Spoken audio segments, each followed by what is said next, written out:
structured because I think it might be helpful to kind of, I mean, I can give you a little information and then maybe I can answer questions you guys have. You can talk about maybe situations that come up often, and we can go over that kind of thing. So I'll just go over a few things first, and then we can just kind of chat about your situations. So obviously, our job is to keep children safe and strengthen families and communities. The state is divided into different regions, but when it comes to, I'm sorry, I didn't even introduce myself in my credentials. I'm Marnie Maxwell. I'm with DCFS. I've been here for over 20 years now. I used to do child protective services investigations, and now I'm over the child abuse hotline. And so I'm over the group that answers the phone calls if you call to make a report.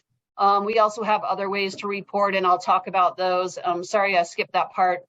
But anyway, the DCFS has the state divided into these different regions. However, the intake program that I'm over is a statewide program, so it doesn't matter where you're at in the state. You call the same number and get the same people answering the phones and making the decisions about what to do with the information. So this is, well, I should make sure that you guys are all aware that Utah has a mandatory reporting law. And the way that reads is that anyone who has a reason to believe child abuse or neglect has occurred is mandated to report that either to DCFS or to law enforcement. Now, there's a cross-reporting statute that requires DCFS and law enforcement to cross-report to each other. So what that means is, if you report something to law enforcement, they are supposed to notify us. And if you report to DCFS, we notify law enforcement. Some of those cases we work together. If it's something criminal in nature, something more serious, then law enforcement might work with us on that case. So this is a list of the allegations that we investigate, and many of these you guys probably will never really see or have anything to do with, but I'm assuming that there's certain allegations or certain concerns that you run into more often, and maybe we can have a discussion about that. But before we do that, let me just put some more information on the screen about, sorry, I didn't even go to the, let's see, making the referral.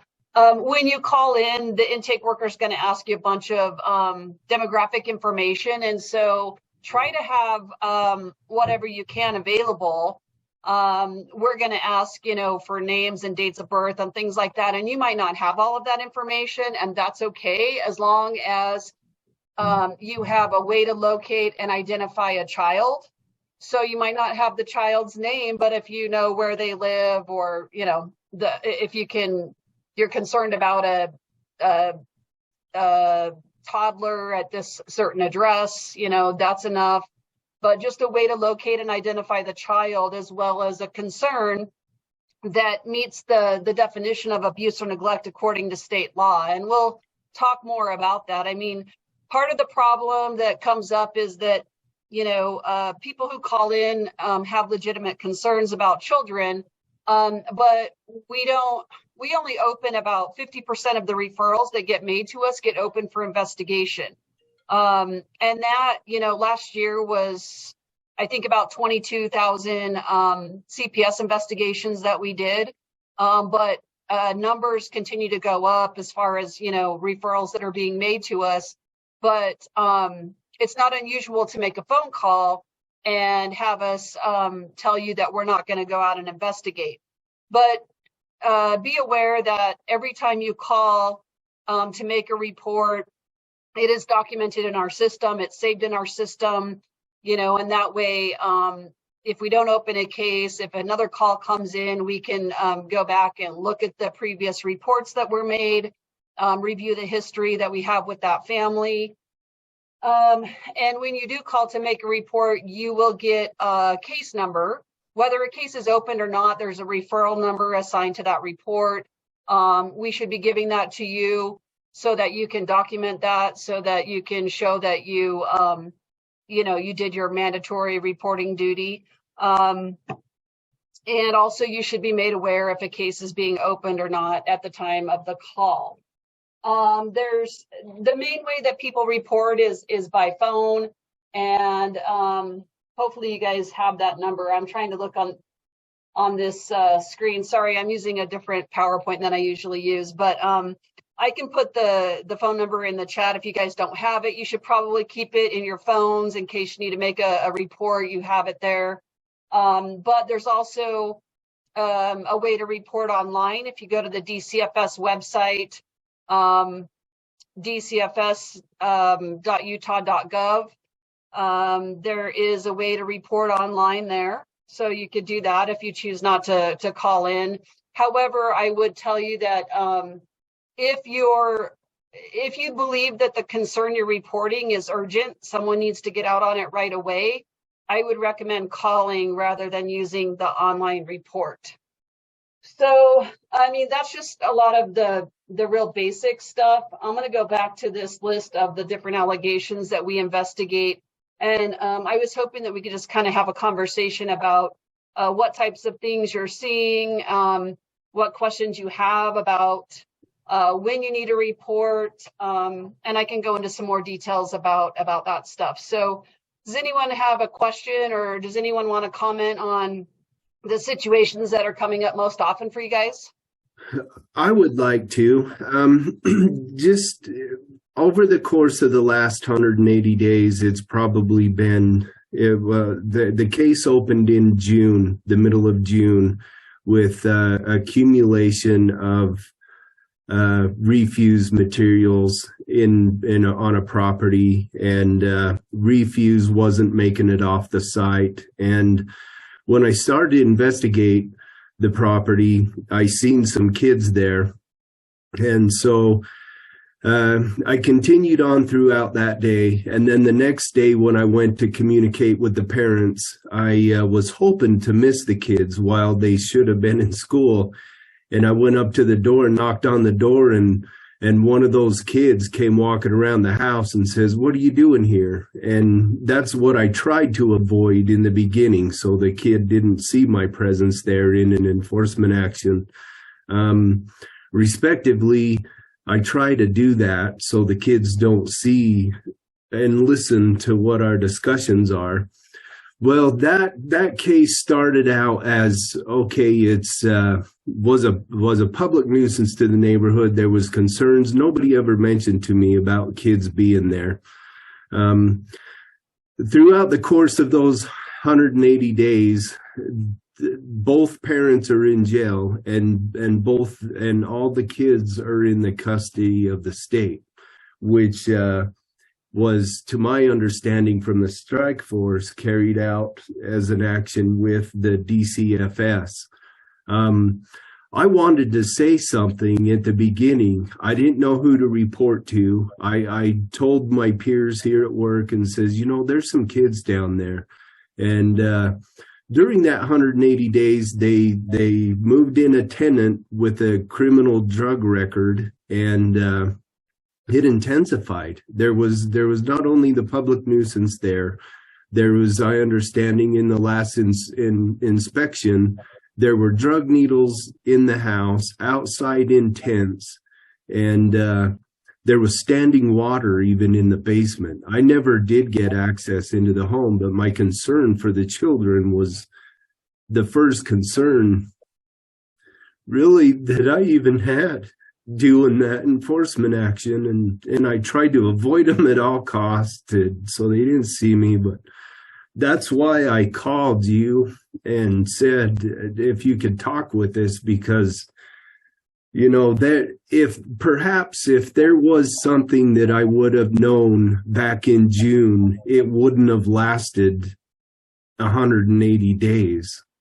So that's tough. It's tough to see the kids being in a situation where there are public nuisances occurring to a property. Yeah. Thanks for sharing that. So are you saying that eventually the kids came into custody. Is that what you were saying? Yes, it was just Okay. 2 weeks ago. Yeah. Okay. Okay. So you hit on a few of these different allegations that we investigate, and I'd like to talk a little bit more about them. So, first of all, environmental neglect is on here, and usually when we investigate environmental neglect, we're talking about the conditions inside of the home. Now, like you said, you never really made it into the home, but if we're aware that there are things like drug needles in the home, if there are health or safety hazards is what we're looking for. Okay, if any of that is in the home, and I guess it could be outside of the home as well, but that's going to depend on the ages of the kids and whether can we clearly document what that health or safety hazard is to the children based on their age and developmental abilities, right? So for example, the one that we get most often would be pets in the home and feces on the floor, things like that. We get calls about that all the time. Well, a 17-year-old, isn't crawling around on the floor. They're not, putting rotten food in their mouth, things like that. So it's not typical for us to open a case due to the environment with older children, but with younger children for sure.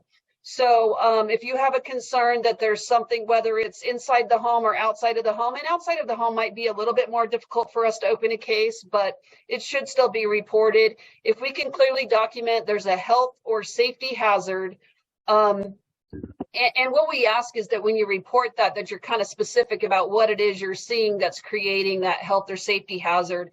And if we can clearly document that, then we should be opening a case.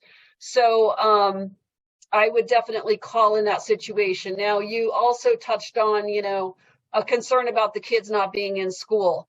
That one's going to be a little more difficult for us to get involved in because usually we take referrals about educational neglect from the schools themselves. And so what happens is, if the child misses so many days at school, the school's required to reach out to the parents. And if the children don't, continue to miss school after that, then they call us. Now, the problem with that is there's not really a lot we can do about that. We don't remove children because they're not attending school. We can go tell parents, hey, it's important your kids go to school, those types of things. But the other issue with that is that, if a parent signs the paperwork to homeschool their children, and that happens a lot. I mean, there's a lot of kids that are supposedly being homeschooled. Maybe they're being educated at home, maybe they're not. But really, if they're approved to do homeschooling, there's really not a lot that we can do about that. So, and also the laws about school attendance only goes up to age 14. And so I don't know how old these kids, were that you're referring to, but if they were 14 or older, we wouldn't be able to open a case for that anyway. So the educational piece is a little more difficult. Let's see, what else did you touch on maybe there? Yeah, that might have been mostly it. A child endangerment, that's on this abuse list here. That's usually referring to a concern about a parent or caretaker using illegal drugs, and that not just that their substance use is not just that they're using substance, but their substance use is, creating a threat of harm to the child. And so, again, that might be based on what is the parent using, how do we know they're using, and how is that negatively impacting the child, those types of things. So, anyway, that was a good example. Does anyone have any questions about kind of that information that I just provided? I don't have any questions. It kind of cleared up. I was surprised to hear from the report from the task force that I asked him, I says, were the kids abused? I was worried that they were had been verbally abusing them and things like that. And they said no, but what they did see on this list, it says non-supervision and neglect. So they had use tents in the property where they would go and use their drugs, and the neglect that I was explained, it was not abusive or physical, but it was just as much as like the kids were in the house getting gum stuck in their hair kind of neglect. So Yeah. I was a little bit relieved from that report that the kids weren't being physically or mentally abused. Mm-hmm. But the neglect we could see during observations and inspections, I would see the kids never in school after the kid caught me there, and Mm-hmm. they weren't Yeah. going to school. They sprayed the kids all in elementary age, spray painted the road, the sidewalks, the trees. They Yeah. kids Yeah. being kids without supervision. Right, But right. So, yeah, I mean, you're touching on a couple of other things that I didn't really discuss, but you're right. Besides the environmental neglect that you were seeing, it sounds like there was probably some physical neglect too. And so physical neglect would refer to, are their basic needs being met? And if they're, if there's no food in the home, or they appear to be hungry all the time, they're going to the neighbors asking for food, um, or they're not being bathed, things like that, or there's no running water in the home, all of those things can relate to a neglect concern. And the non-supervision, I mean, it's one thing to have a 10 or 12-year-old running around outside playing, getting in trouble. Sometimes those are a little bit iffy for us, but definitely, the younger kids, the toddlers running around, or if they're running around in the street almost getting hit by cars, all of those things, all of that information is helpful to us to help us make an assessment about whether we need to intervene. And so and also, you can always call into intake if you have a question. Like if you call in and make a report and a case gets opened, but you're still involved, going out to that residence, and you're still seeing concerns, nothing seems to be any different or any better, you can always call us back. And if a case is still open, we can help get you in touch with the caseworker, so you can talk directly to them about what your concerns are. And let's see, what else was I going to say there? I lost my train of thought, but anyway, we can help out. Information is confidential. So if you called in and said, hey, is there a case open with this family? We won't be able to answer that question, but you could make a report. And then if you have a case number and you call back in, we can get you in touch, like I said, with the caseworker. You can report anonymously, but it's always best if you leave your contact information, because then the caseworker can reach out to you. They should be reaching out to you if you're the one that made the report, so that they can, ask questions and get more information. So yeah, that was a great example. Thank you for bringing that up. a question about that reporting when a report is made. When a family when they ask the question to the DCFS, who reported me, Yeah. that is available to give back to them, so Yeah. they would know it was the code enforcement officer that did it. Yeah, thank you. That was actually the piece that I was going to say and I forgot. So your information is kept confidential. We are not allowed to share that with anyone, but also be aware. I mean, if they know that you've been out there and you have concerns about, the environment, either inside or outside of the home, they might assume that you're the one that made the call. And sometimes when I was a caseworker, like I had someone call me and tell me that the family told them that I had said that they were the ones who called, when I didn't, and I think they were just trying to elicit information, try to get them to admit that they're the ones that did that. But your information is confidential, and that's why I would suggest that you leave your contact information. We can't share that with anyone. Even if they request the written records, all of that is redacted out. But again, based on what's reported, because when we go out to meet with them, we kind of have to have a conversation about what the concerns are that were called in. We're going to try and do that in a way that it's not going to give away who the referent was. However, if the concerns are about the environment, they might guess or assume that you called, but just be aware that we won't confirm that or tell them that information. Okay. Let's see. What other situations come up for you guys, or what other questions do you have? I have another one.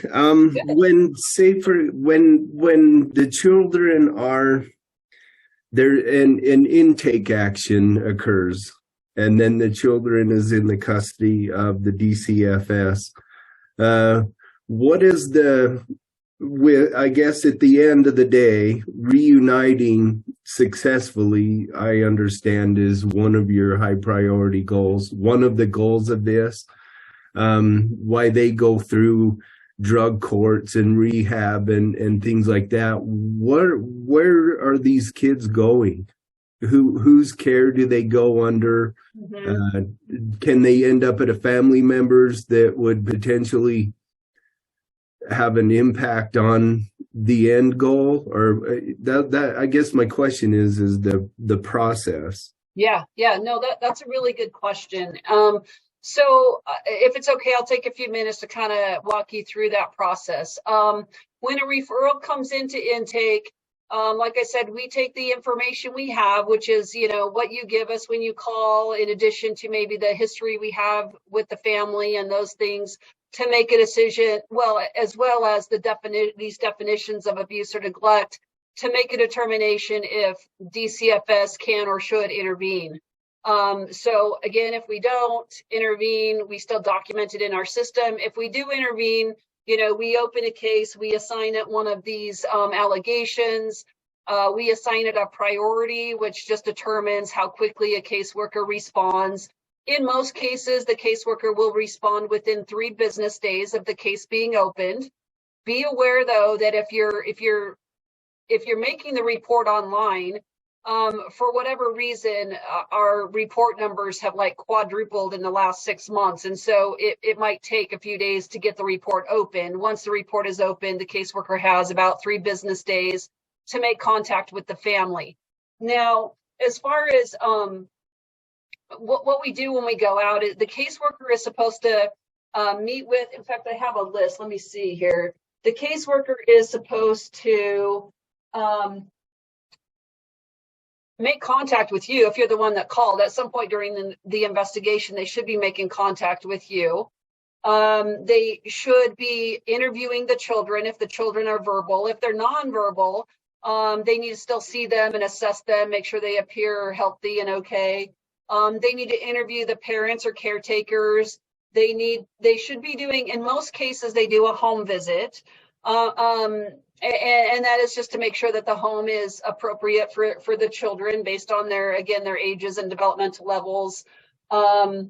So that's usually, that's what the caseworker is doing. Now, it's only about 7% of cases result in a removal of children. Removing children from their parents creates a lot of trauma for everyone involved. And so, that's not our goal, is not to remove children. Our goal is to try and keep children in the home if we can do that safely. And so if the caseworker goes out and determines that there's some concern, they might go out and determine that things seem okay. Maybe the caseworker will just refer the family to some resources or services in the community. The next thing that can happen if they go out and kind of assess and determine that there's some concerns, but the family's being cooperative and willing to work with us, we could open an ongoing case where a different caseworker gets assigned. It could last for months at a time. The caseworker helps the family resolve any concerns, checks on the kids, again, helps them access services or resources that they might need. The next thing that can happen if they go out and determine that there's some safety concerns and the family's not being cooperative, then we can ask the Attorney General's office to file a petition with the juvenile court where a judge would be assigned and would order the family to do certain things. And that's kind of similar to what you're talking about, where, if there's a substance abuse issue, maybe the judge is going to order the parents to go get an assessment, go through treatment, have regular drug testing. Sometimes these things happen with the children still in the home. If there's a way to safely keep the kids in the home, we will do that when we can.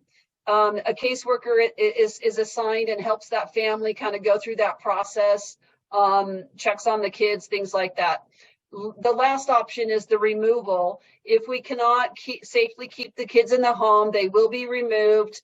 When we do a removal, by federal law, we have to look at placing them with family, because that will lessen the trauma, if they're with someone that they know. And so, we'll hold a meeting with the family to try and determine if there's somebody that's willing to take the kids. They would have to pass a background check. We would have to check the home to make sure it's appropriate. And if so, then the kids will be placed with family, a family member. If there is no family member available, able or willing to take the kids, then we could look at a family friend. That could be a neighbor, that could be a coach, a teacher, someone from the church that the family attends. And they would have to become licensed. I mean, we could place the kids there temporarily while that person became a licensed foster parent, and the kids could stay there. Like you mentioned, the goal, well, if there's no family or friend that could take the kids, then they would go into a foster home. So they might be temporarily placed at a shelter while we find a good fit with a foster parent for the kids to go there.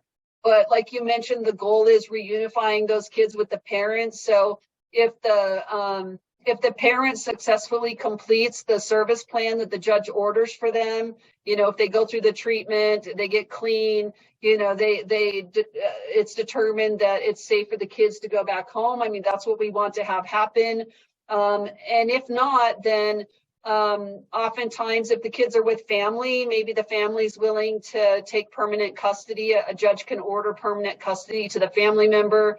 If they're in a foster home, we want them to have permanency. And so if the parents can't get it together and can't get the kids back, then we would look at trying to get the kids adopted into a foster family. So that's kind of the process. I hope that answered your questions, but did that bring up any other questions? I have just one more. How do you, what is it that in enforcement, when we observe children in transient camps, they exist, they live in vans, they live in parking lots.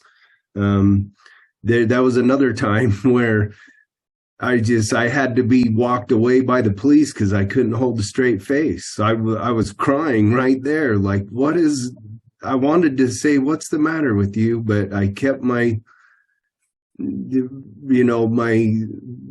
image that I give for the city as an employee, as a public employee, I maintained. But there was a guy that sat in the van and wouldn't even come out of the van. And I was just like, what kind of parent are you? All these things ran through my mind like a tornado, and I was frustrated. I just, those kids lived in a van. Yeah. And all their food was up on the dashboard in an abandoned parking lot. And I just, again, without resource, I didn't contact anybody. I didn't know what to do. But the police were aware, and we kind of went our own ways, and they floated around town for a few months and they're gone. But how do you handle that? That's another good question. I think it's probably good you don't work here. It might be hard for you. I appreciate that you have, that you're sensitive to these issues and that you're concerned about these kids. And so, that situation is a hard one because for a few reasons. I mean, first of all, like we all know, I think what the price of a house is or what the price of rent is right now. And so, it is hard for people to find housing sometimes. And so and I don't know the situation with this particular family, right? But we have lots of families that are unfortunately living in vehicles or in places that probably aren't the most appropriate for children. Not having shelter isn't necessarily a reason for us to become involved. I mean, if the kids aren't being fed, if they don't have somewhere to go to the bathroom, things like that, then yeah, that's definitely a problem. The other problem that we run into in situations like that is, in order for us to open a case, we have to have a good way to locate the child. And if they're moving around in a vehicle, that makes it really hard. The same thing comes up with families that are out panhandling on the side of the road. We get lots of calls about that.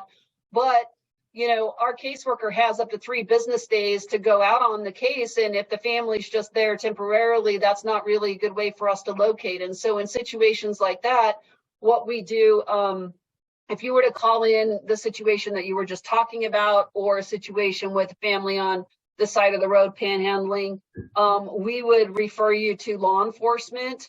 And what should happen is that an officer should go out and check that family because, again, it doesn't meet our criteria to open a case due to the difficulty in locating the family, but an officer can usually go out right away and check on them. If the officer determines that the children are being neglected or there's an issue, they can call us and we can go out and meet them and assess the situation. But keep in mind, I mean, it is hard to see that stuff, but sometimes, being in an ideal situation, well, I'm trying to figure out the best way to say this. I mean, kids might prefer to be with their parents, even if it's not the most ideal situation. And sometimes, abuse and neglect isn't necessarily the same as, bad parenting. And so people think that, hey, this appears to be a bad parent or a bad parenting situation. You should come remove these children. But again, that's not always, the best scenario for those kids, even though you might think that it would be. They might still prefer to be with their family where they're at, even though it's not an ideal situation. And so trying to, trying to provide resources and help for these families is the best we can do. Sometimes removing the kids isn't always the best option, but when it comes to housing, I mean, that's a hard one, as we all know. So still call those in. I think that's a situation where you should be calling that in, and someone, whether it's law enforcement and or DCFS, should be trying to assess that to see what we can do to help. Okay. All right. I think that answers all the questions that I've been keeping me up at night. Yeah. No, it's not. I mean, it's not a perfect system, unfortunately. And I after 20 years of doing this, I'm up late at night too sometimes. So I appreciate what you're saying. Does anyone else have any other scenarios, situations, questions you want to ask? I have a question. Mhm. I don't know about other agencies, but for my role as a code enforcement, I mainly have to stick to the exterior of the property. So I don't have any cause to go inside a house, but oftentimes from the exterior, you can tell that it is a hoarder house. Like you can see the boxes or stacked newspapers from inside the dirty windows of the house. If we are aware of children coming and going from a property like that, would that be something that DCFS could take action on, or is that something that they just want to be aware of? Well, I think it's definitely worth reporting. Whether or not a case would be open is probably going to depend on, again, the ages of the children and things like that. I mean, if you can tell that, I mean, a hoarder house in itself might not be, I mean, if the kids couldn't get out if there were a fire, because it's so bad, I mean, yeah, that's a safety concern. And so that should be reported. But again, it might depend on the ages of the children and what specific information you can give us about what you've seen. Okay. Okay. Yeah. I'm actually thinking of a house. We had a fire where we did have a child fatality and a grandmother fatality. And it was, Yeah. it was known that they couldn't get out. They were on the second floor and there was no way they could get out with what was going on. If you have information that it's that bad, I mean, for sure you should be calling, and hopefully we're opening that. Now, one thing I want to say about that is, if you call in and the intake worker, if they're not going to open a case, they should be kind of giving you a reason why. If you don't understand or agree with that decision, because we were taking about 70,000 phone calls per year. I think we might be up to about 80 this year. And so it's really busy. It's really crazy. And we have lots of turnover. And so I'm just saying that sometimes, something gets missed or a mistake might be made. We're aware of that. We want to, I want you to ask to speak to a supervisor, or I'm going to give you my contact information and I want you to contact me because I want to take a second look at that, because again, I'm aware that sometimes a mistake is made.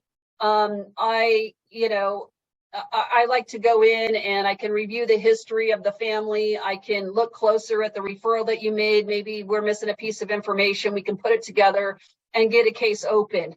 In addition, I don't really have control over what the CPS workers do because that's not the area that I'm in right now. However, if you call in a referral, a case gets open, and like I said, you don't feel like anything got resolved, you're welcome to call back. There's a process if you want to make a complaint, and I hate calling it a complaint, but sometimes taking a second look at things can be helpful, but there is a process for that. So you can always call intake if you have a question or concern about about the referral itself or about what happens after the referral is made. Just call in and let us know. Is there any other questions or anything else? I'm gonna try and put my information in here for you guys. I've got it somewhere else. Just hang tight for a second. But anything else you guys can think of? Oh, that was super good. Thank you. That was good. I actually have a side question. Yeah. It's not necessarily for this group, but I also do, I help with CSI stuff. So sometimes I am inside a house for a different sort of complaint. Like, I don't know, like I have to document injuries on a domestic violence situation or something like that. And I'll come into a house and sometimes there are children there that may not have been present when that incident occurred, but I see the living conditions. Would it be appropriate to report at that point, or should I leave it to the officers on scene? So if they're, I mean, we want to, are you saying that you don't know if it was reported? I'm not on scene for the situation with the living conditions of the children. I'm on scene for something else entirely. I'm not 100% sure that particular detective may assess that. Yeah. Since they're out there for a different type of call.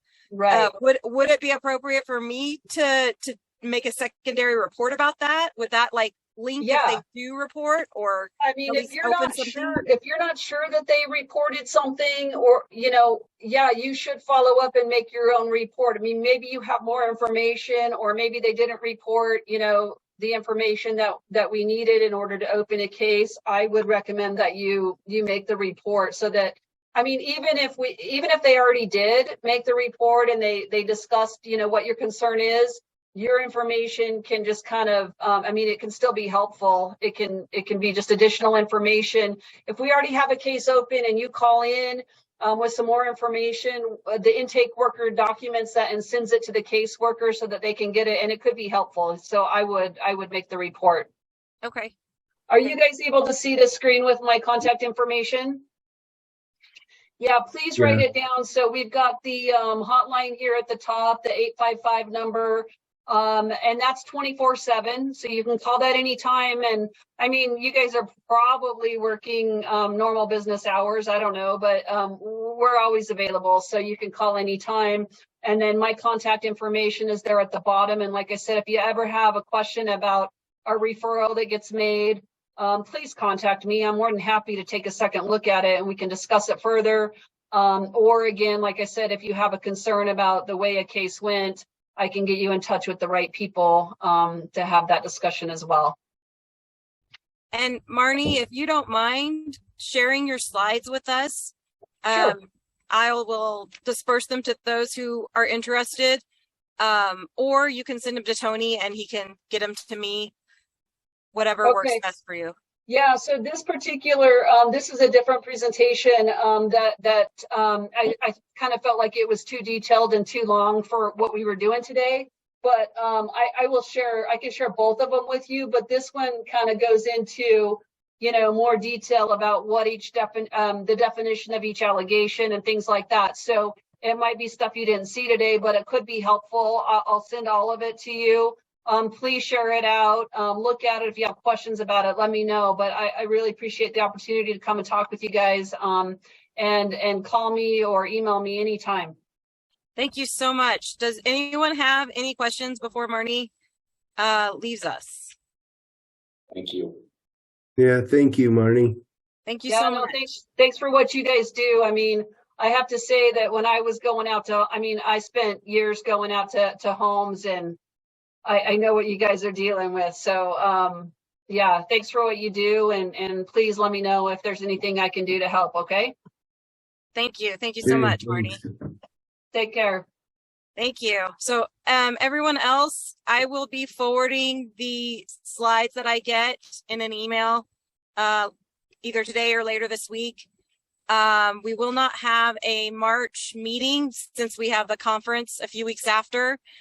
So the next Zoom meeting will be in April, first Tuesday in April, unless, you know, the date and time needs to be changed for some reason. So we will see you guys all at the conference in March very, very soon. Okay. Did anyone else have any issues they need to raise before we sign off this meeting?